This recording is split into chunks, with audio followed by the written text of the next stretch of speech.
Saludos cordiales, mi nombre es Natalie Méndez y les voy a hablar acerca de los patrimonios inmuebles y sus clasificaciones. Como primer punto tenemos la arquitectura civil, por lo cual he escogido el Palacio de Carondelet y se preguntarán por qué el Palacio de Carondelet, ya que este tiene gran trayectoria y historia dentro de nuestra República del Ecuador, porque aparte de ser la sede del gobierno es la residencia oficial de los presidentes de la República del Ecuador.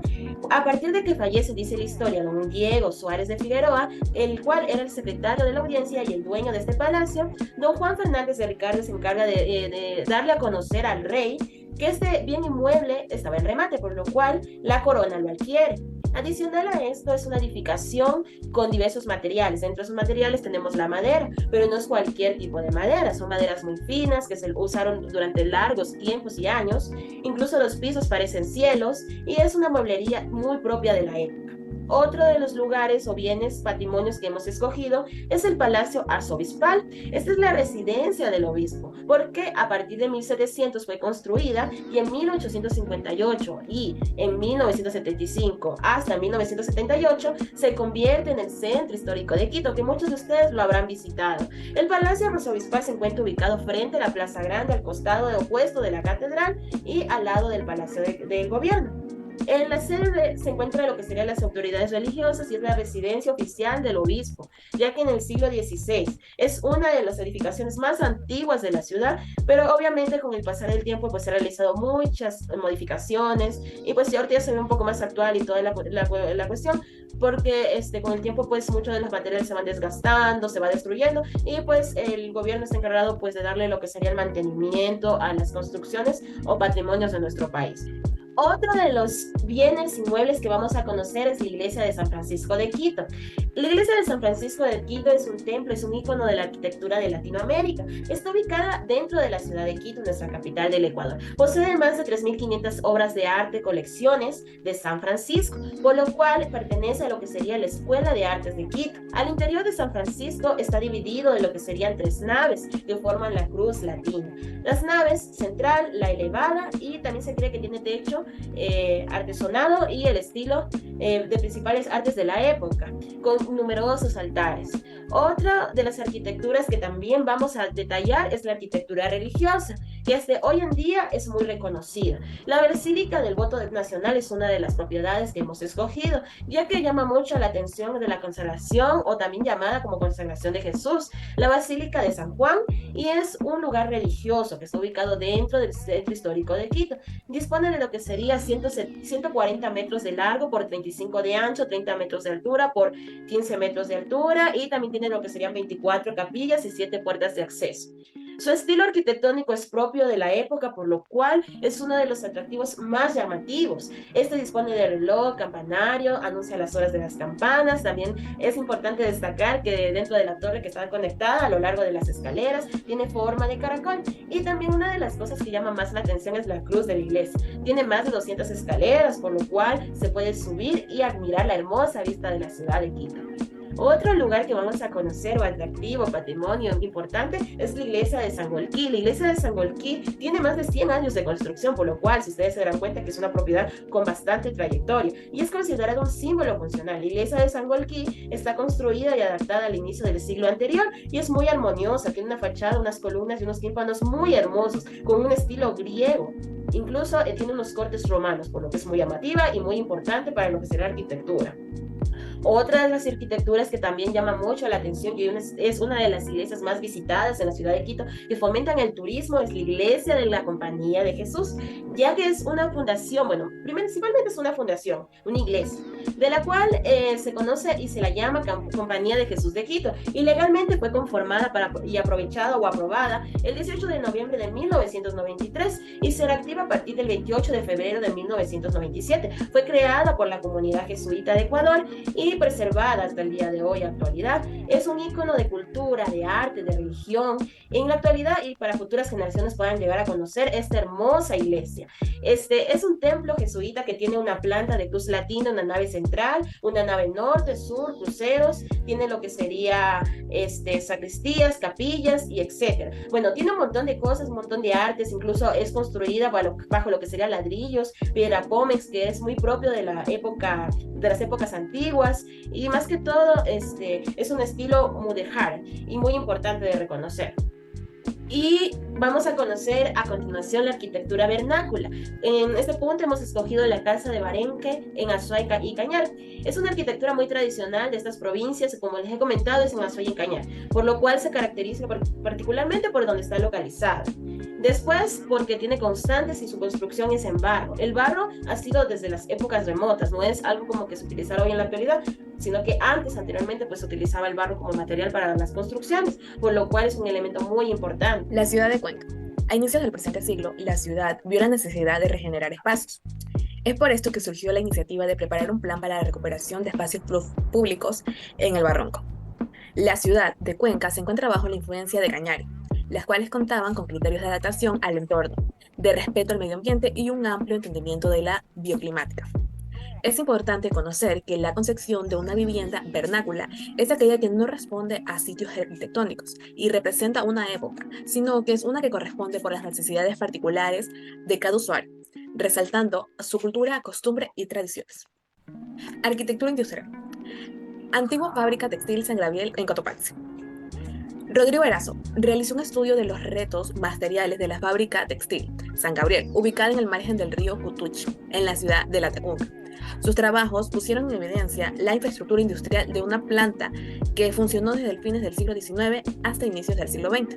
Su esfuerzo llevó que el Ministerio de Educación declarara la antigua fábrica como un bien perteneciente al patrimonio cultural del Estado, en el registro oficial número 477 del 6 de julio de 1994.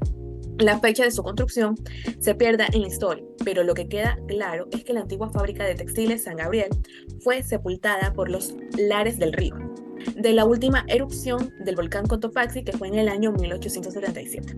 Su cúpula es ahora la única parte visible de lo que un día fue imponente construcción de la época dorada de la revolución industrial en el Ecuador. La antigua fábrica de cerveza Pilsener al sur de Quito.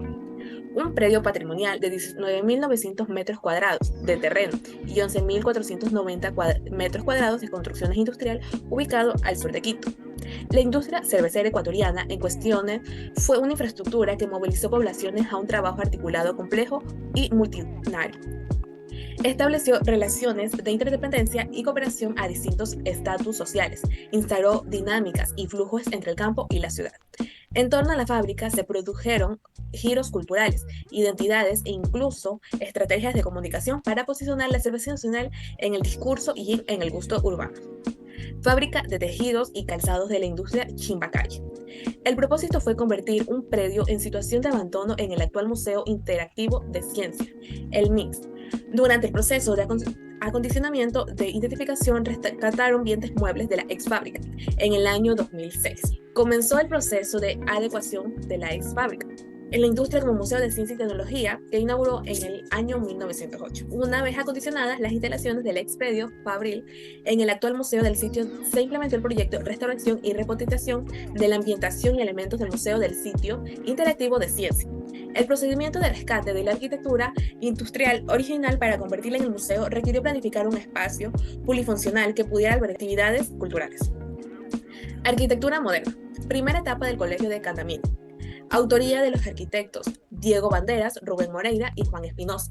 Edificaciones que, a pesar de haber sido predio ornato otorgado por el municipio de Quito y primer premio del Bienal de Arquitectura de Quito, la más importante de América Latina, fue derrocada con la venia de las autoridades municipales. Casos similares han sucedido con importantes obras de los arquitectos Gilberto Gato Sobral y Otto Glass, ya desaparecidas a causa de la presión de la especulación inmobiliaria, igualmente con la autorización del municipio capitalino. El edificio de la Dirección de Salud de Quito. Claro ejemplo de una propuesta arquitectónica vanguardista en un momento donde la estructura permitiría una planta libre y, entre otros valores, destacaban los detalles de carpintería, con ventanas que mostraban una nueva manera de comprender la arquitectura. Este referente cultural de todos los quiteños, cuyo autor fue el arquitecto y artista plástico Osvaldo Muñoz Mariño, el cual ya se perdió. El Palacio Municipal de Guayaquil. Historiadores guayaquileños destacan de este lugar la esencia, la aristocracia de nuestra vida republicana. Y es que el Palacio Municipal de Guayaquil tiene una arquitectura independiente más que tradicional. Es imprescindible visitarlo, no solo por el gran contenido histórico que refleja, sino por su impresionante arquitectura del sitio renacentista, con esculturas de cóndores que parecieran estar vigilándolo desde lo alto, con tintes griegos de orden dórico e incluso cierta influencia del estilo gótico. El también llamado Calvido de Guayaquil se encuentra ubicado en el sector Rocafuerte, en el centro urbano de la ciudad. Arquitectura funeraria. Cementerio General de Guayaquil. La construcción de este cementerio se remonta al año 1822, cuando luego de la anexión de la ciudad a Colombia. El Cabildo porteño le solicita al libertador Simón Bolívar la construcción de un panteón para el abarrotamiento de los espacios destinados para enterrar a los difuntos en las iglesias de la presente ciudad. Se dice que en la década de 1890 llega a Guayaquil el escultor italiano Augusto, contratado por el Cabildo para la planificación y la ejecución de las obras en el cementerio general. 21 son de su autoría, algunos mausoleos cubiertos de mármol, entre los que destaca el dedicado al tribuno guayaquileño Pedro Carbo Novoa.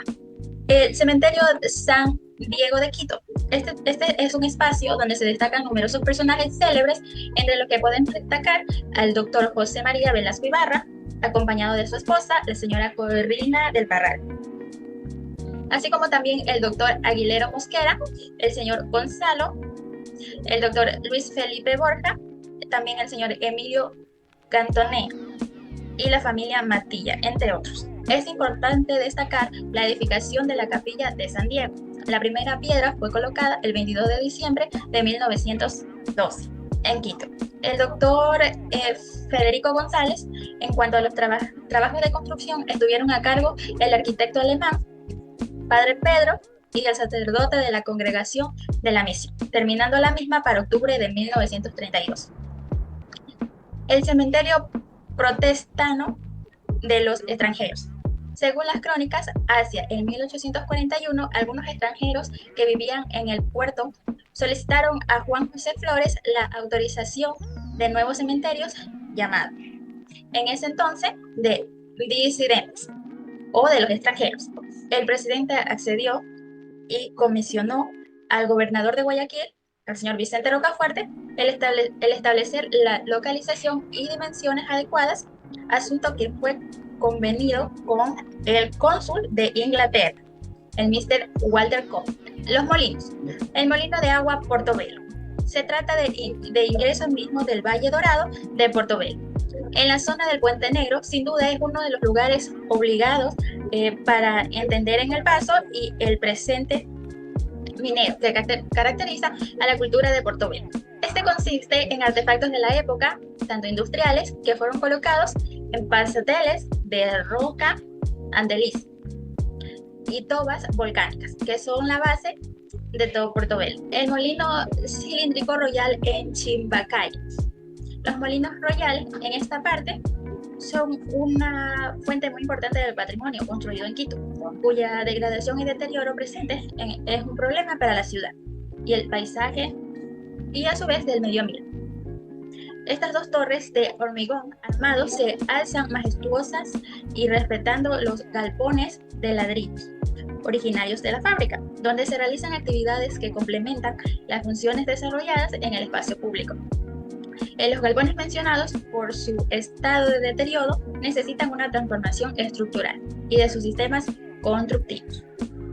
En cuanto al molino de Fénix, el gobernador de la provincia de San Luis adquiere este molino para usarlo a su patrimonio histórico arquitectónico y genera un concurso nacional con el fin de intervenir sobre el mismo, adaptando sus funciones para transformarlo en un espacio con un alto contenido urbano, social y a su vez cultural.